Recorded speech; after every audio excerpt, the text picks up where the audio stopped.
Hello साथियों, नमस्कार। आज हम राजस्थान का इतिहास के कुछ महत्वपूर्ण वन लाइनर प्रश्न देखने वाले हैं। तो आइए जल्दी से देखिए, हर एग्जाम की दृष्टि से ये प्रश्न बहुत ही महत्वपूर्ण है। तो आइए शुरू करते हैं। प्रश्न नंबर 1 है आपके सामने। प्राचीन समय में राजस्थान विभक्त था, किसमें? जनपद या अंचल, दोनों में था। ठीक है, प्राचीन समय में राजस्थान विभक्त था जनपद एवं अंचल में। प्रश्न नंबर 2 है, राजस्थान के किस भाग को मरु प्रदेश कहा जाता है? तो मरु प्रदेश कहा जाता है बीकानेर को, नागौर, चूरू, गंगानगर, जैसलमेर, बाड़मेर, इन जिलों को मरु प्रदेश कहा जाता है। प्रश्न नंबर 3 है आपके सामने। मरु प्रदेश की जानकारी हमें कहाँ से मिलती है? तो हमें जानकारी मिलती है ऋग्वेद से, रामायण से, चरक संहिता से और महाभारत से मिलती है। प्रश्न नंबर 4 है आपके सामने। आर्यों का प्रारंभिक जनतंत्र कौन सा था? आर्यों का प्रारंभिक जनतंत्र कौन सा था? तो सही उत्तर है मरु प्रदेश हो जाएगा। क्या होगा? मरु प्रदेश हो जाएगा।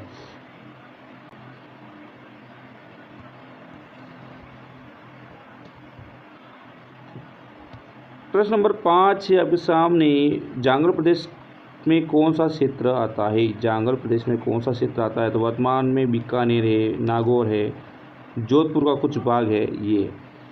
प्रश्न नंबर 6 है आपके सामने। जांगल प्रदेश की राजधानी थी तो वो अहिच्छत्रपुर थी, अहिच्छत्रपुर। और प्रश्न नंबर 7 है, अहिच्छत्रपुर को वर्तमान में कहा जाता है नागौर। प्रश्न नंबर 8 है आपके सामने। यादव वंश के बलराम और कृष्ण द्वारिका जाते समय किस क्षेत्र से गुजरे? तो जांगल प्रदेश में गुजरे थे तो यादव वंश के बलराम और श्री कृष्ण। प्रश्न नंबर 9 है आपके सामने। कौन से जनपद का उल्लेख ऋग्वेद में मिलता है? तो मत्स्य जनपद का। ठीक है। प्रश्न नंबर 10 है आपके सामने। महाभारत काल में मत्स्य जनपद की राजधानी थी तो राजधानी थी विराटनगर थी। प्रश्न नंबर 11 है आपके सामने। मत्स्य जनपद वर्तमान किस क्षेत्र में आता है? तो अलवर, जयपुर के मध्य भाग। प्रश्न नंबर 12 है। मत्स्य जनपद का वर्णन किसी यात्री ने किया? तो चीनी यात्री युआन चांग ने किया था। चीनी यात्री युआन चांग ने किया था। प्रश्न नंबर 13 है आपके। राजस्थान के भरतपुर, धौलपुर, करौली का भूभाग किस नाम से जाना जाता है? तो सूरसेन पद नाम जाना जाता है, सूरसेन जनपद। प्रश्न नंबर 14 है। सूरसेन जनपद की राजधानी थी तो थी मथुरा। सूरसेन जनपद की राजधानी थी मथुरा। प्रश्न नंबर 15 है। किस यूनानी लेखक ने सूरसेन का उल्लेख किया? यूनानी लेखक सिकंदर ने किया था। किसने किया? सिकंदर ने। प्रश्न नंबर 16 है। कौन सी परिस्थिति से सूरसेन नामक राजवंश की जानकारी प्राप्त हुई? तो बयाना परिस्थिति से सूरसेन नामक राजवंश की जानकारी जो प्राप्त हुई वो बयाना परिस्थिति से हुई थी। प्रश्न नंबर 17 है आपके सामने। प्रश्न नंबर 17 है आपके सामने। सिकंदर के आक्रमण के समय पंजाब से कौन सी जातियां राजस्थान में आकर बसी? तो मालव, शिवी और अजूनायन, ये 3 जातियां थी। मालव, शिवी और अजूनायन। प्रश्न 18 है। वर्तमान में राजस्थान के कौन से क्षेत्र पर शिवी जाति ने आधिपत्य स्थापित किया था? तो उदयपुर के पूर्वी और पश्चिम और उत्तर क्षेत्र में। उदयपुर के तो पूर्वी क्षेत्र और पश्चिम और उत्तर क्षेत्र पर किया था। प्रश्न नंबर 19 से आपको इस क्षेत्र को किस नाम से जाना जाता था? तो शिवी जनपद के नाम से जाना जाता था। चलिए, प्रश्न नंबर अगला है 20 आपके सामने। ये शिवी जनपद की राजधानी कौन सी थी? तो इसका सही उत्तर मध्यमिका हो जाएगी। प्रश्न नंबर 21 है आपके सामने। मध्यमिका के अवशेष कहाँ से प्राप्त हुए? चित्तौड़ के पास नगरी गांव से। और 22वां प्रश्न है। चित्तौड़ के क्षेत्र को अन्य किस नाम से जाना जाता था? तो मेदपाट या पलगवाट के नाम से भी जाना जाता था। और प्रश्न नंबर 23 है आपके सामने। राजस्थान के भरतपुर और अलवर क्षेत्र में किस जाति आधिपत्य स्थापित किया गया? तो अर्जुनायन। ये कहाँ पे थी? भरतपुर अलवर क्षेत्र पे। प्रश्न नंबर 24 है आपके सामने। मालवों की शक्ति का केंद्र कौन सा था? मालवों की शक्ति का केंद्र नगरी टोंक था, नगरी टोंक।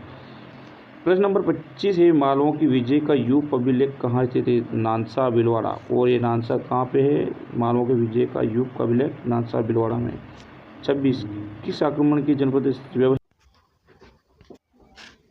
प्रश्न नंबर 26 है आपके सामने। किसके आक्रमण से जनपद व्यवस्था समाप्त हो गई? तो 5वीं सदी में हूण आक्रमण से। ठीक है, 5वीं शताब्दी में हूण आक्रमण से जनपद व्यवस्था समाप्त हो गई। प्रश्न नंबर 27 है, जनपदों के पतन का वर्णन कहाँ से मिलता है? तो व्रत संहिता नामक ग्रंथ से मिलता है, इसका सही उत्तर। प्रश्न नंबर 28 है आपके सामने, जनपद की समाप्ति के बाद यह क्षेत्र अलग अलग के नामों से जाने गए। मेवाड़, मारवाड़, वागड़, मारवाड़, हाड़ौती, ढूंढाड़, मेवात। यानी जनपद की जो समाप्ति हो गई उनके बाद जो अलग अलग क्षेत्रों से नाम जाने जाते हैं, मेवाड़, वागड़, मारवाड़, हाड़ौती, ढूंढाड़, मेवात के। प्रश्न नंबर 29 है आपके सामने, प्राचीन शिवी जनपद का क्षेत्र किस नाम से जाना जाता है? तो मेवाड़ के साथ। प्रश्न नंबर 30 से, मेवाड़ की कुल कितनी राजधानी रही है? तो मेवाड़ की राजधानी 7 राजधानी रही। कितनी रही? 7। नागदा, आहड़, कल्याणपुर, चित्तौड़, कुंभलगढ़, चावंड, उदयपुर, ये 7 राजधानी रही है मेवाड़ की। नागदा, आहड़, कल्याणपुर और चित्तौड़, कुंभलगढ़, चावंड, उदयपुर, ये नागदा, आहड़, कल्याणपुर, चित्तौड़गढ़, कुंभलगढ़, चावंड और उदयपुर, ये रही 7 राजधानी।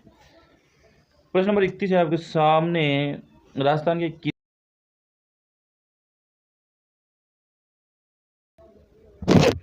प्रश्न नंबर 31 है आपके सामने, ये राजस्थान के कितने क्षेत्र वागड़ के नाम से जाने जाते हैं? तो 2 क्षेत्र हो जाएगा। कितने? 2 क्षेत्र हो जाएगा। प्रश्न नंबर 32 है आपके सामने, डूंगरपुर बांसवाड़ा क्षेत्र को किस नाम से जाना जाता था? ये वागड़ प्रदेश से डूंगरपुर, बांसवाड़ा और प्रतापगढ़, ठीक है, और सलूमगढ़ इसके साथ, ये भी जो वागड़ प्रदेश में ही आते हैं। और प्रश्न नंबर 33 है आपके सामने, पिलानी के पास नरहड़ क्षेत्र को कहा जाता है? तो ये भी वागड़ क्षेत्र है। प्रश्न नंबर 34 है आपके सामने, मरु प्रदेश को वर्तमान में किस नाम से जाना जाता है? तो मारवाड़, मरु प्रदेश को मारवाड़ के नाम से जाना जाता है। प्रश्न नंबर 35 है, मंडोर पर 7वीं शताब्दी में किसका शासन था? गुज्जर प्रतिहार का। किसका? गुज्जर प्रतिहार का, 7वीं शताब्दी में मंडोर पर। और 36 नंबर प्रश्न है आपके, कोटा बूंदी का क्षेत्र वर्तमान में किस नाम से जाना जाता है? तो ये है हाड़ौती क्षेत्र, कोटा बूंदी झालावाड़। और 37वां है प्रश्न, कोटा बूंदी पर प्राचीन काल में किस जनजाति का शासन था? तो मीणा, बूंदा मीणा, ठीक है। कोटा बूंदी पर प्राचीन काल में किस जनजाति का शासन था? मीणा था, ठीक है।